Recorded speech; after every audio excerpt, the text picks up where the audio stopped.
किस तरह से इसकी प्राप्ति हो सकती है। इंसान कहता है जंगलों में जाकर प्राप्ति हो जाएगी, मैं जाऊं जंगलों की ओर, ये प्राप्त हो जाएगा।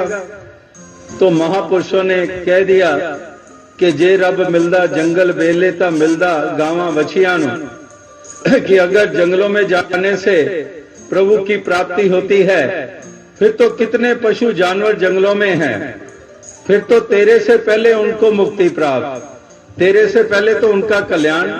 फिर तो तू ये प्रार्थना कर कि हे प्रभु मुझे घोड़े का जन्म दे दे, मुझे चीते का जन्म दे दे, क्योंकि जंगल में वो होते हैं और उनकी गति हो जाएगी। तो महापुरुष कहते हैं कि जंगलों में जाने से इसकी प्राप्ति हो जाए फिर तो वो बड़े भाग्यवान हैं। फिर कहा कि क्या मैं स्नान करूं उससे मेरी गति हो जाएगी, ये प्रभु की प्राप्ति हो जाएगी, ये मंजिल मकसूद मिल जाएगा।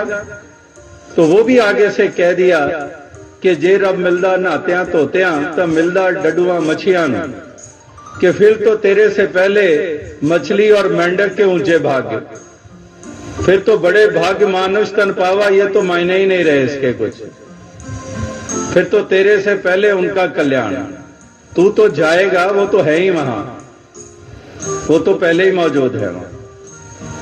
इसी प्रकार से क्या मणि मसाणों में जाके मिल जाएगा।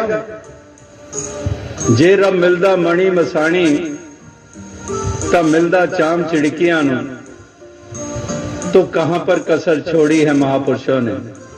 और इंसान है कि फिर वही अंधकार ढोते चले जा रहे हैं, फिर वही मान्यताएं कायम हैं। गुरु पीर पैगंबरों ने कोई कसर नहीं छोड़ी, और हम हैं कि फिर वही आंखें मूंदे चले जा रहे हैं, वही क्रियाएं किए चले जा रहे हैं, वही विधियां ढंग प्रभु की प्राप्ति की अपनाए चले जा रहे हैं। और महापुरुषों ने साफ शब्दों में कह दिया कि गुरबिन भवनि तरह न कोई जो बिरंची शंकर सम होई। तो इससे बड़ी और क्या बात होगी। तो ये महापुरुष संत जन गुरु पीर पैगंबर ये भी बता रहे हैं। एक और सवाल कि इसकी प्राप्ति के लिए तो बिल्कुल साफ सुथरा होना चाहिए, उन्हीं के हिस्से में आएगा। और हम हैं कलयुगी जीव, हम बुराइयां करने वाले, हम छल करने वाले, हम तो डिस्क्वालीफाई, हमें तो इसकी प्राप्ति हो नहीं सकती। तो फिर महापुरुष इतिहास का सहारा लेते हैं, कहते हैं अगर यही बात है फिर तो सज्जन ठग सारी उम्र ठग ही रहना चाहिए था।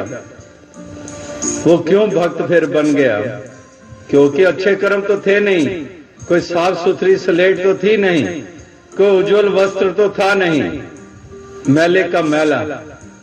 कोडा राक्षस ने कौन से पुण्य किए थे, राक्षस प्रवृत्ति वाला, चोर भूमिया, गन का पापन, पाप के ही बोझ ढोते रहे, वो तो फिर डिस्क्वालीफाई, वो तो प्रभु की प्राप्ति कर ही नहीं सकते। तो ये भी महापुरुष इस भ्रम को भी दूर करते हैं कि अगर ये भी भ्रम है तेरे मन में, वो भी दूर कर डाल। केवल बात है कि तू अपना कदम तो इस तरफ बढ़ा ले। और संतों का अगर संग मिल गया तो वो जैसे भगवान कृष्ण ने कहा कि लाखों मन लकड़ियां और एक चिंगारी ही उनको भस्म कर देती है। इसी प्रकार से ये ज्ञान की चिंगारी लग गई तो कितने मन पाप हों वो सब इसी तरह से भस्म हो जाते हैं। तो कहने का भाव क्या है, एक और भरम मन में कि प्रभु की प्राप्ति इतनी आसान थोड़ी है, कई जन्म लेने पड़ते हैं, ये तो कई जन्मों का खेल है। फिर उनको ये सवाल किया जाता है अगर कई जन्म लेने पड़ते हैं, हम आपकी बात मानते हैं कि कई जन्म लेने पड़ते हैं, पर कृपा करके आप बताओगे आप कितने जन्म ले चुके हो। फिर खामोशी, जी मुझे तो पता नहीं। तो अगर तुम्हें पता ही नहीं है, अगर इसी असूल को मान ले कि कई जन्म लेने पड़ते हैं, तो फिर यही जन्म तुम्हारा जन्म है इसकी प्राप्ति के लिए। तो तो ये भी भ्रम महापुरुषों ने दूर किया कि कई जन्म लेने पड़ते हैं। इसको तो बहुत मुश्किल से पाया जा सकता है। तो फिर महापुरुष मिसाल देते हैं कि कोई 2 दिन का भूखा हो तो 2 दिन के भूख को मिटाने के लिए क्या उसको 2 दिन खाना पड़ेगा? वो 5 दिन से नहाया नहीं है तो 5 दिन की मैल दूर करने के लिए क्या 5 दिन उसको नहाना पड़ेगा? बस साबुन और पानी होना चाहिए, भोजन की थाली सामने होनी चाहिए। 2 दिन की भूख गई, 5 दिन की मैल गई। इसी प्रकार से केवल ब्रह्म ज्ञानी का संग होना चाहिए, जो खुद इससे जुड़े हुए, वही हमें जन्मों जन्मों की भटकी हुई आत्मा को इस मंजिल मकसूद तक पहुंचा देगी। तो महापुरुष संत जन लगातार यही बात कहते आ रहे हैं कि खोजना है तो ब्रह्म ज्ञानियों को खोजो। वस्तु कहीं ढूंढत कहीं किस विधि आवे हाथ, कहे कबीर तब पाइए जब भेदी लीजिए साथ। कि वस्तु है कहां पर और उसको खोजा कहां जा रहा है।